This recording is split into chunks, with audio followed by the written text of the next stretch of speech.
We know it's not working. Drug use is on the increase. More and more young people are using drugs. What we need is an evidence-based policy. And until that happens, we're not going to have anything that works. Luckily, there is a lot of research that's going on, and people are spending, vast amounts of time trying to solve this problem, and looking at ways that they can help. But that's being ignored, and what's happening, because this myth of the addict, the myth of the addict exists, it's so easy for the government to base policy on that, because we have something called heuristics, and the availability heuristic, which we as people work with.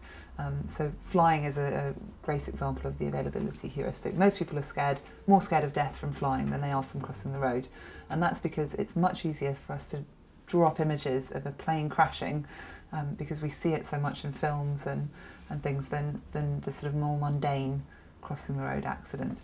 With drugs, the myth of the addict is so easily brought to mind. It's in the media all the time. It's, in our newspapers, the link between crime and addiction is presented to us on a daily basis. So for the government, it becomes this really easy, simple solution to such a complex problem. Either we tackle this problem realistically using evidence and it gets complicated, or we continue using this simplistic version of a myth of an addict that has easy solutions. Education, let's tell people that drugs will kill them. That'll work. Let's make drugs illegal. These are morally corrupt people. If we continue down that pathway, we're only going to be working, and the policy is only going to be aimed at such a small minority of people. If we actually look at the evidence, it's opening Pandora's box, and I know that, and most people know that. But until we actually do that, we're not going to have a policy that is addressing the real issue. So many people say education works, let's teach our young children not to use drugs, when the research shows us that it doesn't.